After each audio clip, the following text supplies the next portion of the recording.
Yo, back in the Honda again. I did a bunch of screwing around with my vacuum lines on my wastegate, trying to keep my turbo gauge from fluctuating. It bounces around like crazy. I can hear the wastegate opening before it's supposed to, and it sounds like it's fluttering. And I've been having this problem ever since this humble tune. Yeah, I mentioned this before too. I noticed at the top of the wastegate was loose when he did the tune, and he didn't notice it. So I'm pretty positive that these pressure versus duty cycle numbers are not right. I've been dying to take this someplace else to get another tune. I'm not going back down to Oklahoma to do it, that's for sure. And I don't want to do it anywhere around here because these people. So I'm just going to take it upon myself to screw around some more. I'm going to reset them numbers, and I bet them duty cycle numbers versus the pressure is wrong. For some reason too, when he did the tune, he's like, oh yeah, it's doing 405 horse at 25 pounds of boost, and this is only set up at 21. And then if I look at my boost cut, he's got my boost cut at 25 psi, so I don't know how he figures he gave me this car back with a 25 psi 405 horse tune when the boost cut's only at 25. I'm pretty sure you got to set it at like 28, because as soon as it hits 25 pounds of boost, it's going to cut, which ain't no good. I put an extra 3-pound wastegate spring in here too, so them pressure versus duty cycle numbers are probably going to be off for that reason too. So what I got to do is I gotta set these numbers up. I gotta record data log, that little red dot there.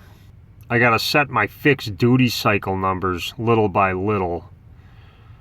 So this variable frequency down here, this 32 hertz, for some reason, like Honda and everybody else says that's a good number. That's pretty much where a lot of these boost controllers like to run, is 32 hertz. They pull a square wave DC signal. It's just a simple on and off solenoid. It's nothing fancy. So I'm going to turn this to fixed duty cycle. And when I do that, it shuts off all my boost by gear numbers. And it shuts off all of these pressure duty cycle numbers. And then I want to start down low. And like it says, pressure at 11 psi is 26% duty cycle on 32 hertz. So basically what I'm going to do is I'm going to data log this. I'm going to go in here. I'm going to change this number to 25 because I got to start down low and work my way up. So I'm going to go 25%. Hit enter. And then I'm going to hit this little upload button right here, this up arrow. And it's going to upload my 25% duty cycle at 32 hertz. And now when I go driving down the road, I'm going to hit this data log button, and I'm going to log it and record it. And then after I hit my 25% boost, I'm going to look at my data log and see how much pressure it is. And then I got to enter the value down here. Okay, let's see if I know what I'm doing. I'm going to go to graph. Then I'm going to go to record. I should have my map sensor on here. Now I'm just going to go get on it. Okay, I can stop this. I'm looking at my map sensor down here. It's at 15.5. 16, 16.4. Went through another gear. 15.5, 15.5. Looks like 15.5. So this 26% is 15.5 psi. So it's way the heck up here.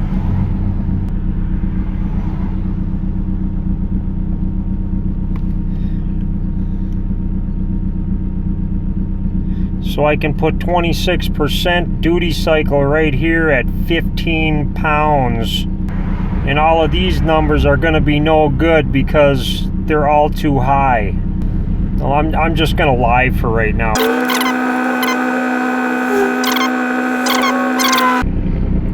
Because I can't have bigger numbers below.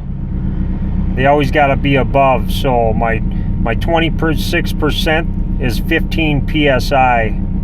And then I got to go lower because I got to find numbers under 15 psi. So I'm going to go to fixed duty cycle again. I'm going to turn this down to, I'll say 15%. See what 15% is at. And then upload that.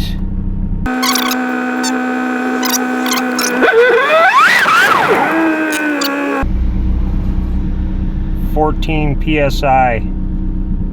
14.1. So now I can go gear base target. And this is 15%. 13 psi. I'm going to set at 15%. Alright. I'm in my car. I got my AC on, which is real nice. I move these numbers around.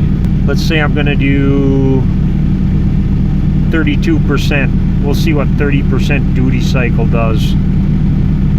And I'm gonna do a fourth gear pull too because it's probably gonna be more accurate. So I uploaded that, and then I'll be recording as soon as I get back on the highway. 16.7, 16.9. So about 17 pounds. I probably want to move this number down because I want more numbers progressively in my column. Yeah, I'm going to put this at about 46.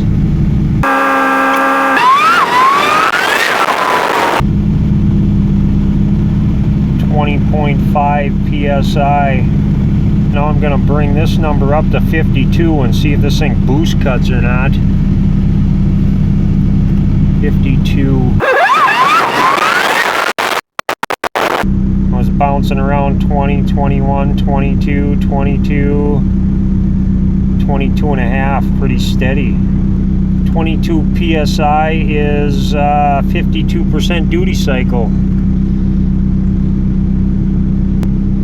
I'm going to set this up at 60% duty cycle. I'm going to see if I can get my 25 psi out of it without hitting boost cut.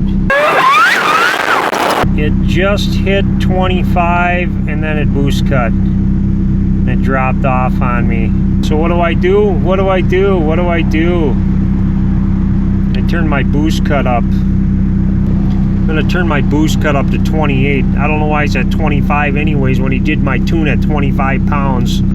Pretty sure he detuned this thing. I don't know what the heck this guy did. I'm going to upload that. I'm going to set this back down to 58.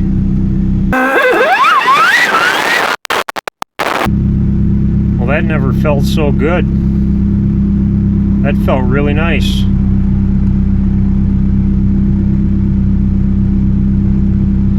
24, 25, 25.3. That was actually quite smooth. The needle wasn't bouncing around like crazy like it always used to, which is kind of amazing. 25 psi is 58%. I saved all my data logs and I redid all my pressure versus duty cycle, and those are the numbers I came up with, and I dialed all my pressures down a little bit too. When I got it back from Alex, he had it set at 21 pounds and then it tapered down to 15 at 8,000. It doesn't do 8,000 anyways, but I don't know, I gave myself a little more boost, a little more in second gear, a little more in third, fourth, and fifth. I didn't want to go a full 25 pounds, so I think that's going to be okay. It should be pretty safe. So I'm just going to graph this one more time, and I'm going to do a log file. I'm just going to drive around until I find a safe place to hit it, and hopefully I don't get any damn trouble. So far I've been doing pretty good.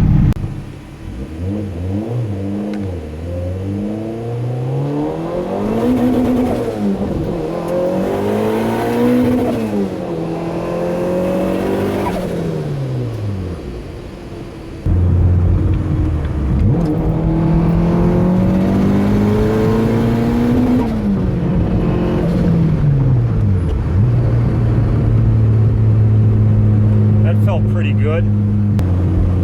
Looks like I got some room. I'm going to do this one more time.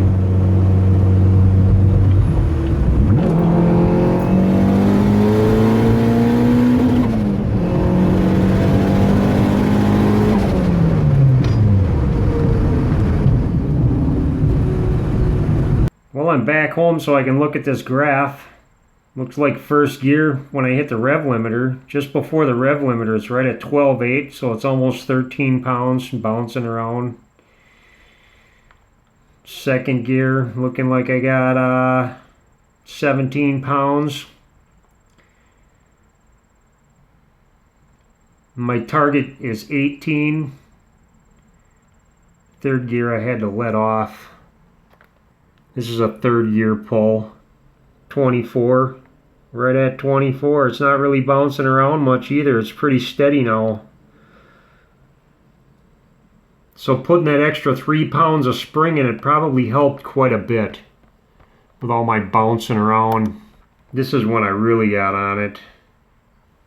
24 pounds, 24.4. And it drops off just like I wanted it to, down to 22. I just started pulling on fourth gear, and it just started getting up 23 pounds and 5,800 RPMs. It just started getting up there, and I had to let off. I was going too dang fast. 113 miles an hour, and there was traffic around me. That was not cool. So yeah, I think I got it. Seems about right. It's fun too. I get up there in the high boost, and in my my ignition actually says it's at 17 degrees at 22 psi. That's actually 13 degrees. The way Alex tuned this is he used the only ignition map for Honda is for a D16 Z6, and the base timing is 16 degrees, and there's 4 degrees less of timing on a Y8. So what he did is he just had the regular settings at 16 degrees, and then he set the 12 degree mark on the timing. So my engine's actually at 12 degrees when this timing map's reading 16. So it's all good. I got a victim. I got to go. Okay, bye.